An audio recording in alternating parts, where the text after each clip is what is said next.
Welcome to Dance with Disease. My name is Ren.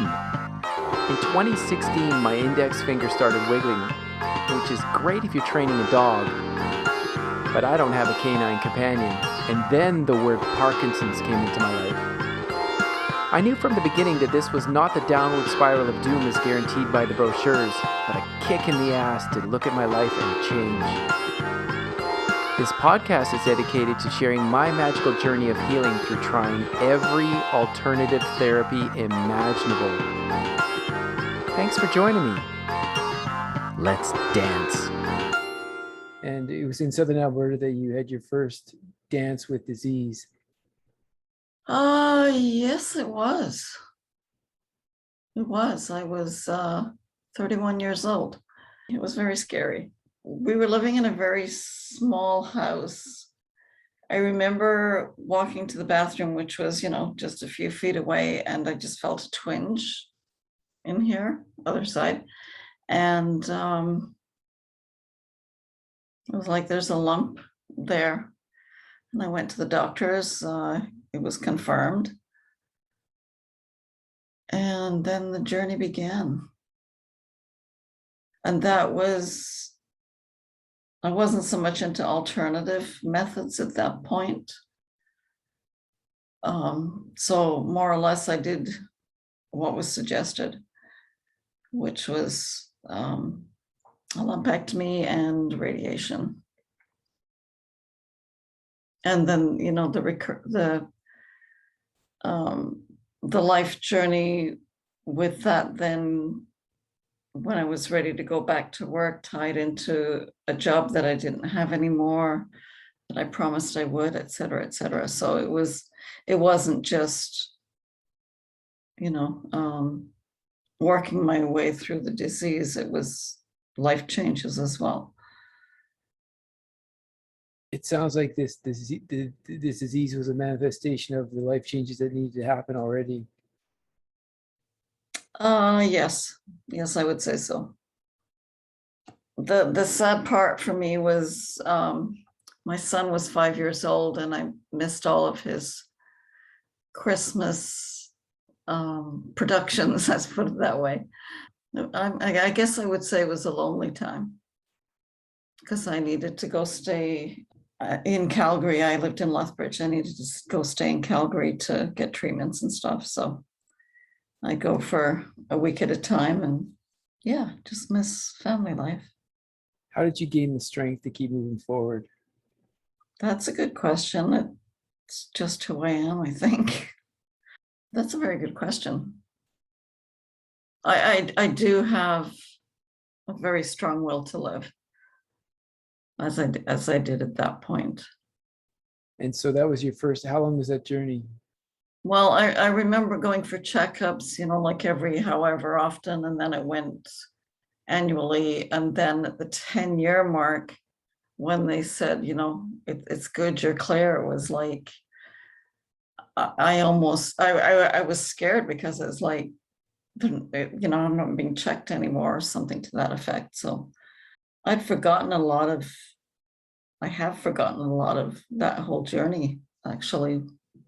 So your second round with disease, your second dance with disease, you were more into alternative measures. Yes. And there was a period of time when you were going to do it holistically and with alternative measures, and then your shift. Yes. With the pressure of your son. So, because I'm at the point right now where I'm like, I was going to do this completely drug-free, but symptoms are created a really challenging daily existence. So I'm considering the conventional process, but I'm scared. Yeah. Just hear your process.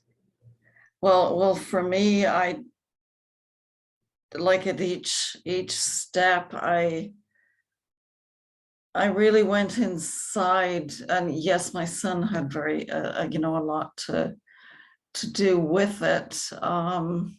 And I just decided I thought I was alternative. I thought that's what I would do. Yet when it came right down to it was to do conventional methods and alternative and have them both work together. which thankfully worked very well. Why are you scared of the conventional piece? Because everyone I've spoken to that's either done the drugs or seen their parents' cognitive ability diminish with the drugs, is no one's talked highly of the drugs. Not one person I've spoken to. We're talking the drugs for Parkinson's, right? Yes, I understand. I haven't spoken to, I haven't done a wide data gathering, but everyone I've spoken to has either watched their parents suffer from early dementia from the drugs, watched their parents' brains melt. Oh, wow. So I've never encountered a pharmaceutical corporation that hasn't been sued for immoral business practices. So Yeah. I have my reservations, and I'm looking to find a way. But like the symptoms, this hot summer sent the symptoms over the edge. Life Oh, is wow. difficult right now. Oh my goodness. I don't know. I just would want to say there has to be another way, you know? Yeah, the ways that I'm doing take more time, right? It's the level of suffering I'm willing to endure in the meantime. Well, the alternative methods, the Ayurvedic path that I've chosen, Yeah, starts to gain some momentum, because right now it's not, right. It's really yeah, difficult.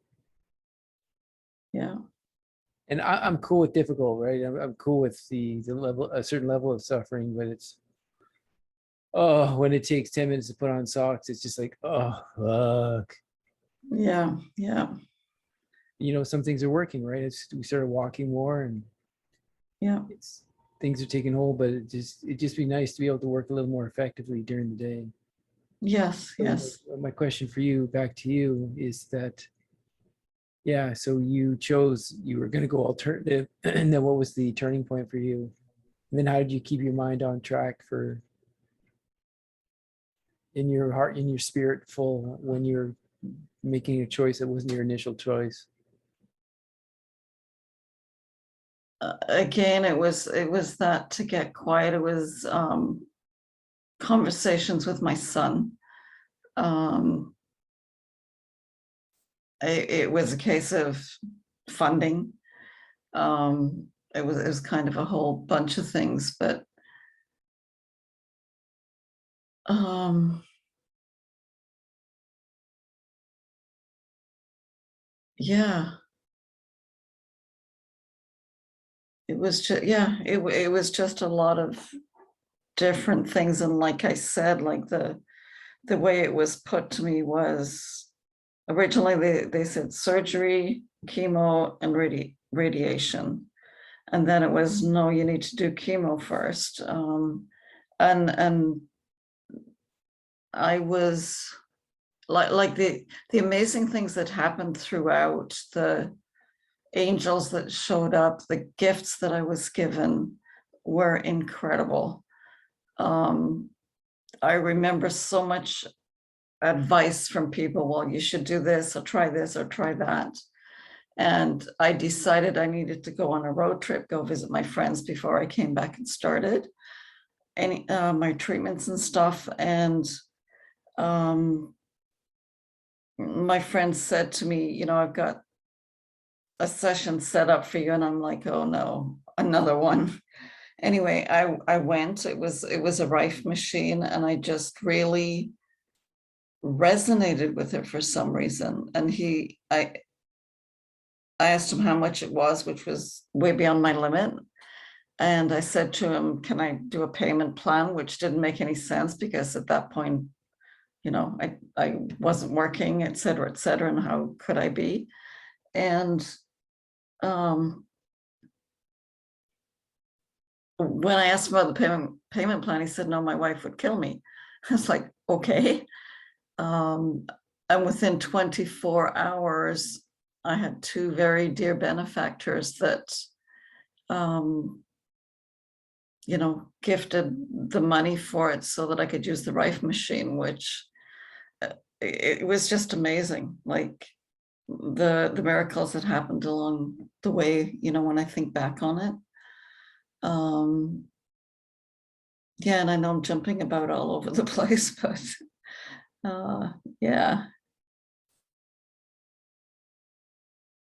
so that I did decide on the conventional with the chemo. I did have to end up having the chemo first, is what they said. So I did that. And, you know, my first reaction is I don't want to put that poison in my body. Like that's how I was feeling with it. And two very dear friends, you know, said, we'd like to pay for your, what do you call it, your prescription, which I think, I don't even know what it was, but it was something to offset things in the chemo, right? And so the love that was given with what I did when I went for chemo, each time, you know, they do the injection into the arm, it was like just imagining it, you know, like transmuting to be helpful and to receive it with the gift of love, if that makes any sense. Yeah. And so that's what I did. I also used a particular essential oil before I would have a treatment. Coconut water and some food. And I didn't get nauseous once. I didn't throw up, which to me was also a miracle. Because I did chemo for about 6 months, you know, very like 5 days a week, and then it went to, I don't know, twice a month or something like that, or once a week, or I can't quite remember. But so yeah, it was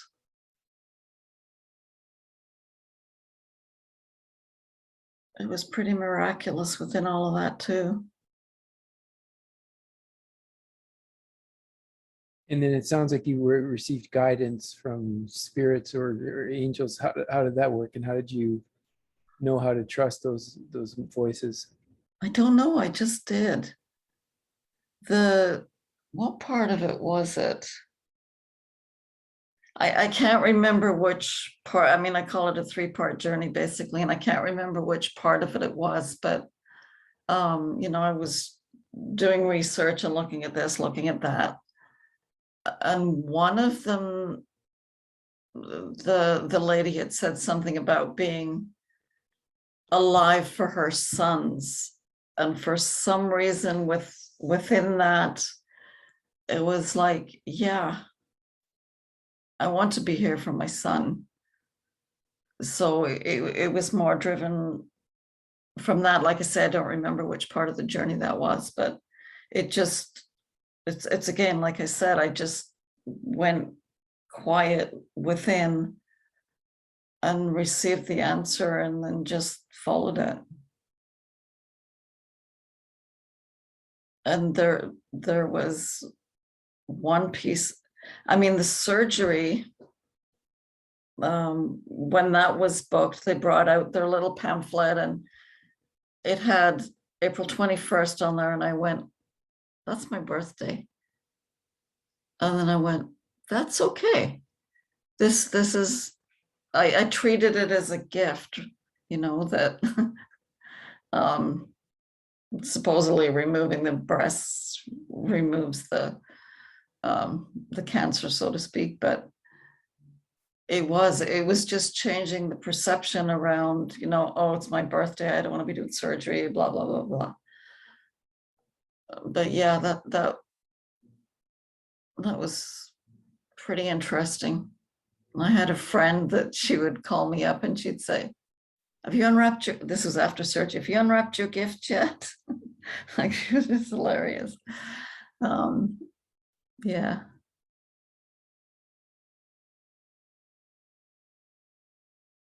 Yeah, I remember one day, and I am writing a book.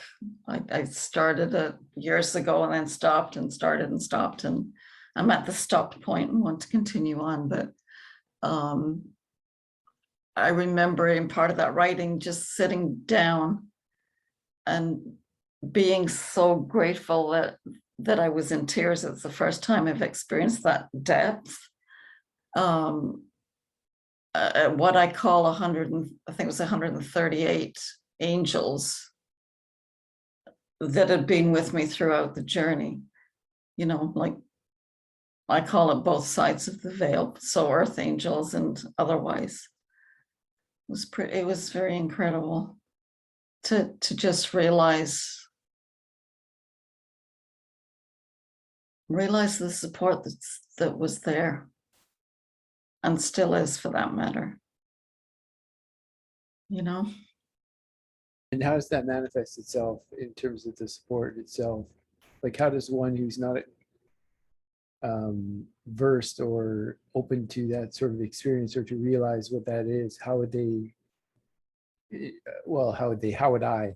Okay, how would you? How would I know about, you know, to me understand that this is going to all work out in my favor, that I'm being supported?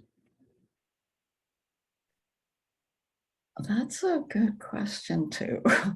How would you know that? You would just know. It's I think it's also called trusting. You know, I guess it's just natural for me to hear messages and voices and things like that, that it has taken me a long time to listen to them.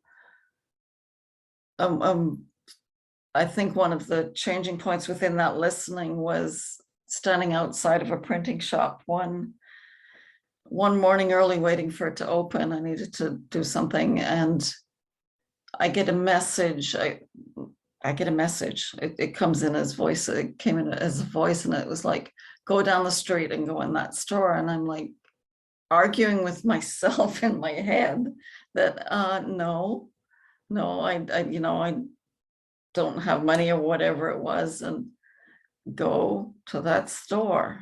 It was very persistent. So I did. While I was in that store, someone came in and they said, there's a printing shop up the road that a car just went right through the window. It would have been where I was standing. And so, I don't know, that changed things a lot for me. Was it a specific voice or a specific gender, or how, like, is this the same voice you get every time?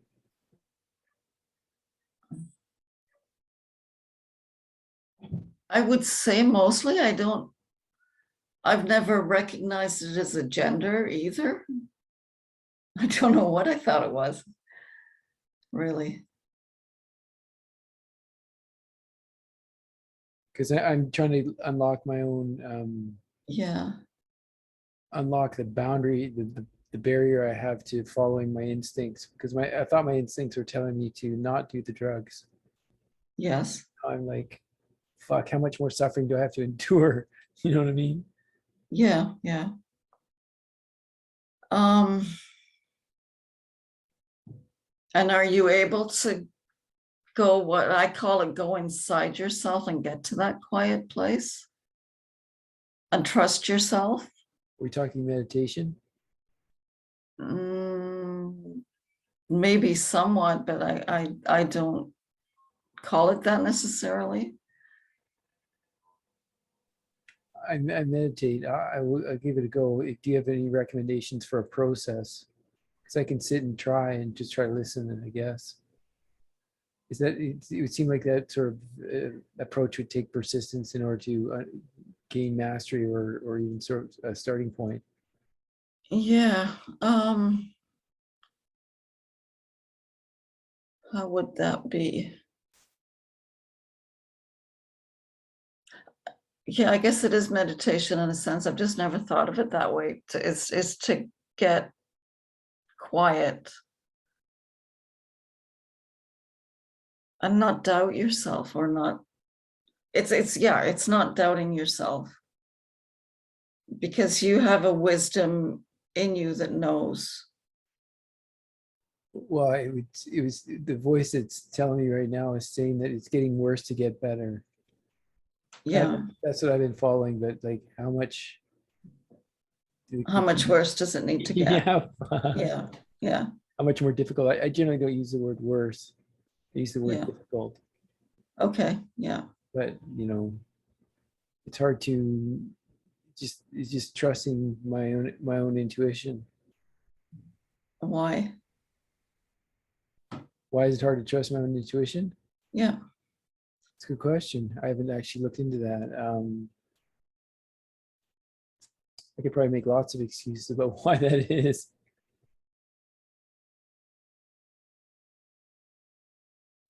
I honestly don't know why.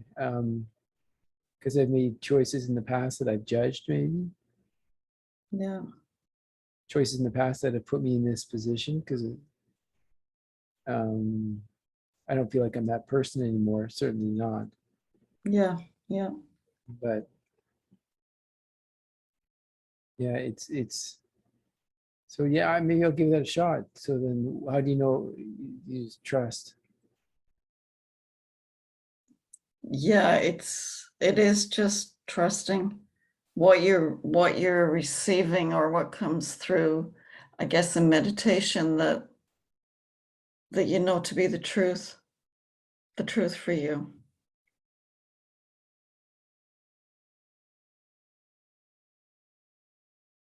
And the truth is that And being scared, like you were saying, you're scared about going on the drugs. The scared is not going to help, right?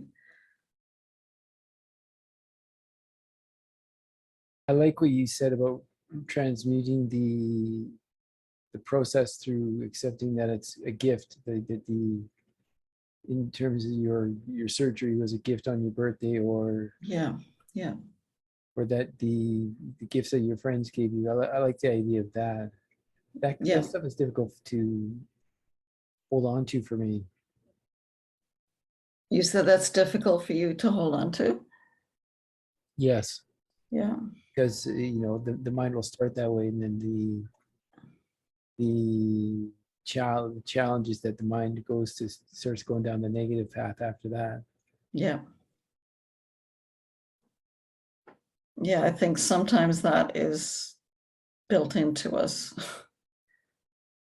you know?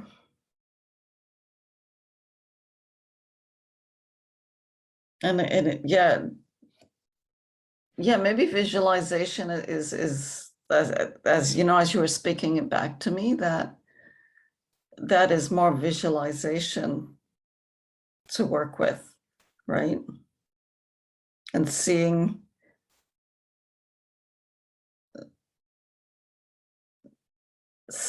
yourself healthy.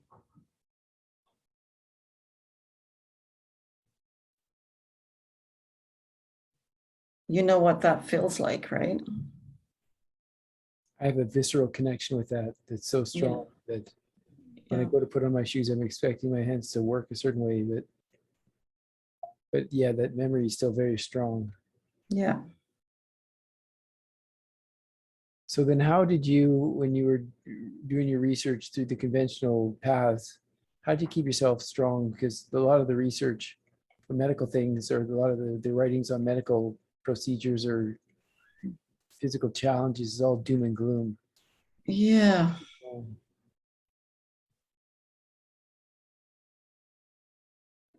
How did I keep myself strong? or keep coming back to strength, because I'm sure there must have been dips. Oh yeah, I mean, yeah, there were days, especially with the drugs that they were giving me. It was like a fast. I don't even know what to call it, because the first couple of days I was so wired and couldn't sleep.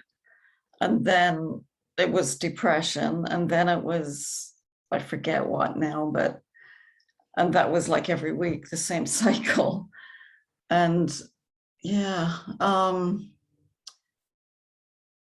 what gave me strength is the question you're asking. Yes. Yeah, or what gave you strength? What helped you pull yourself back up into a positive mind space?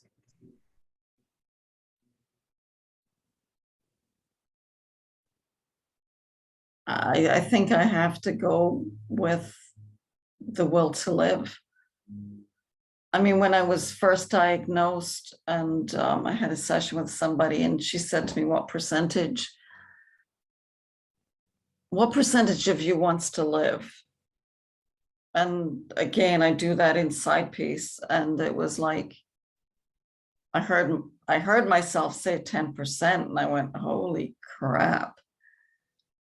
Only 10% of me wants to live. And so she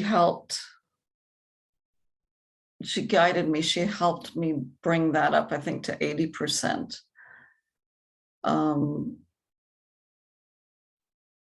And that stuck with me. It was, I think, also like when I had the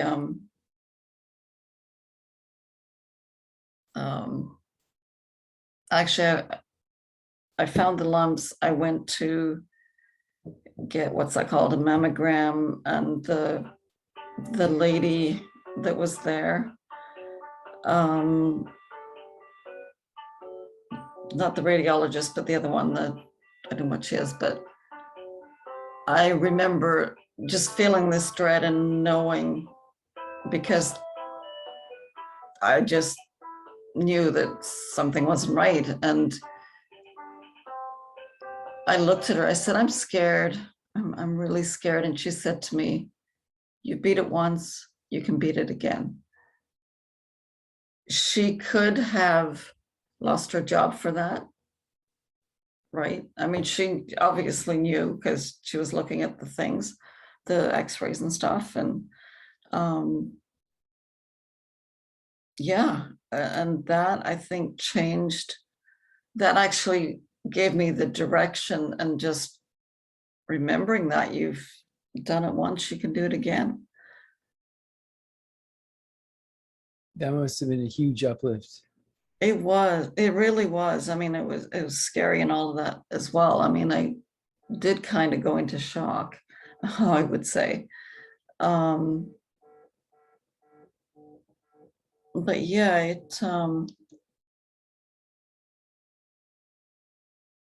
that was, that was the first piece of it.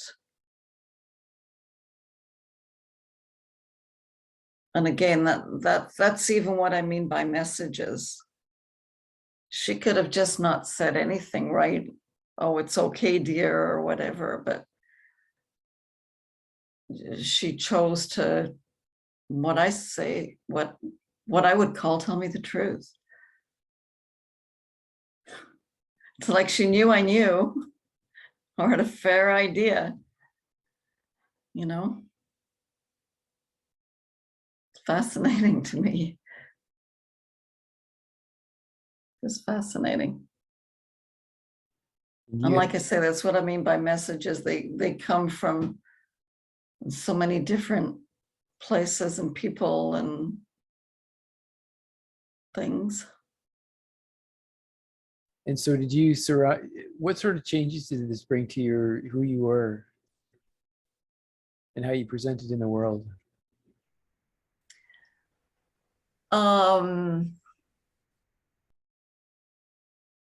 going to say I put on a brave front. I realized that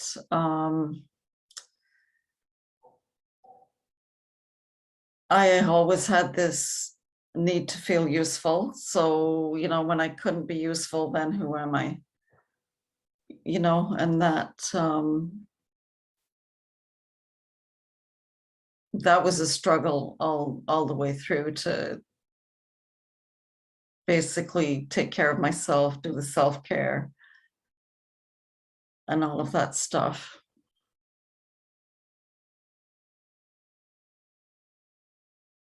Did it change me? I still had some of those ingrained patterns of, needing to be needed and feeling useful and all of that. And yeah. And I do have to say, I went through that journey, basically went back to work, run myself down beyond belief, and ended up having shingles, which was very, very painful. And, I kind of made a joke of, the cancer didn't stop me, but this sure did. Yeah.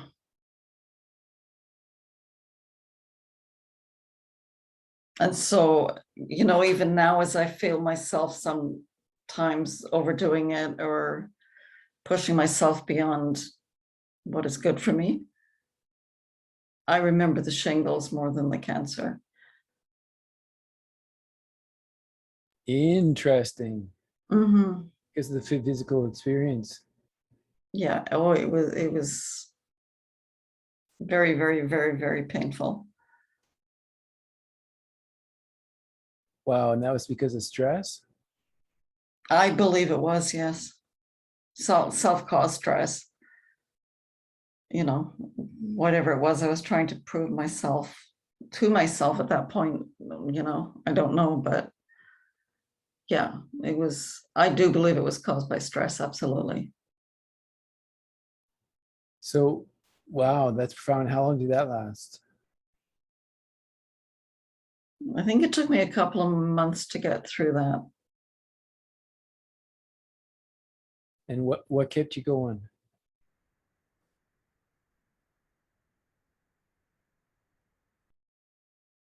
What kept me going? I wasn't going. I was out flat. What kept me going kind of after that was, yeah, I don't know.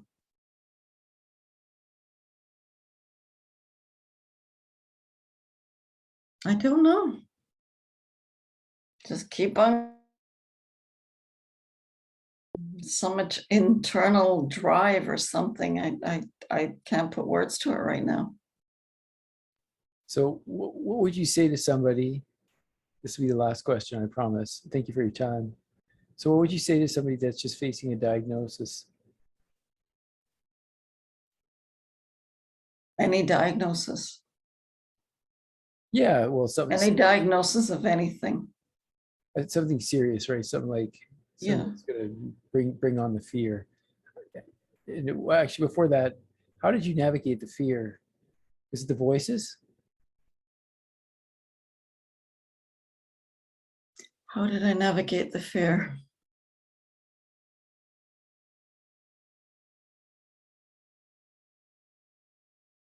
And was it a mortal fear? Was it a fear of, yeah, A fear of dying? yeah.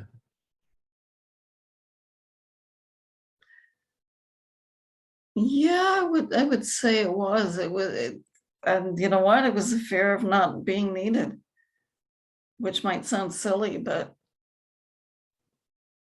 yeah, which is kind of the same, really. One's just a For little more me, I drastic guess. than the other. Yeah. What's that? One's just a little more drastic than the other. Yes. Yeah, it is. So then how did you navigate that fear? Because it sounds like you've overcome that, and that sounds like it was a huge obstacle for you.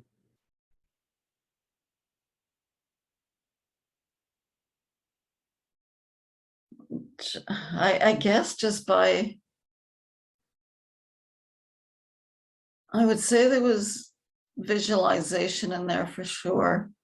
And just changing my brain waves. Having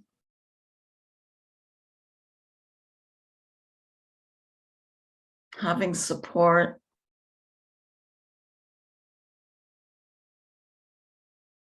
Having a lifeline of people I could talk with.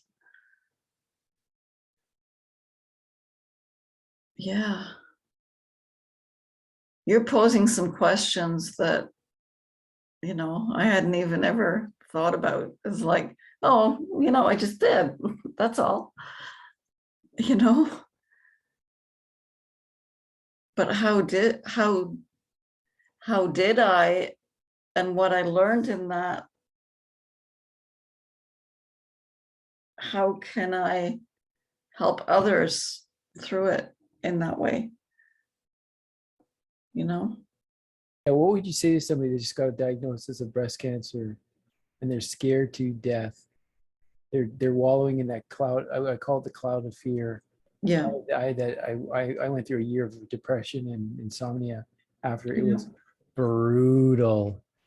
It Yeah. was so brutal. It was worse than what I'm dealing with now, but I had more mobility. Just didn't realize how good I had it.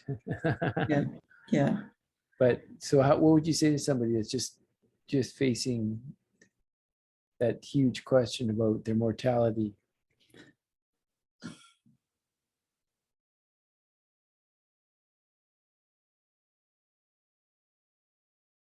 I think it just,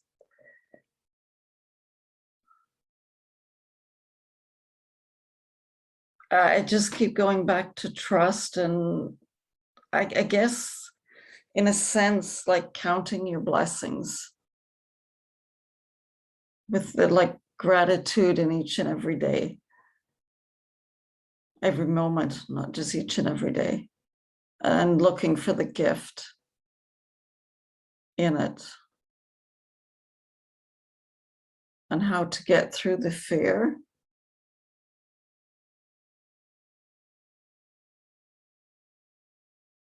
Is it's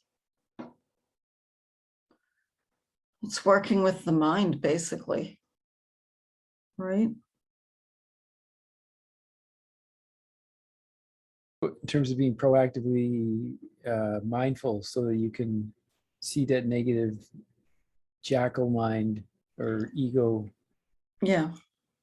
in every moment. Yeah, just to see that, and to see the opposite of that. I guess I've always been an optimistic in that way. You know, like to step outside and just hear the birds, like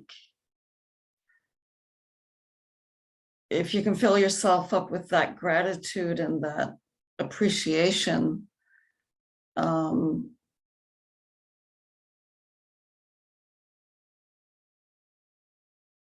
helps a lot.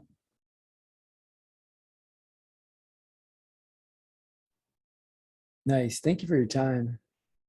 Thank you. Thank you for listening to the Dance with Disease podcast. My name is Ren. It's been a pleasure to have you here today.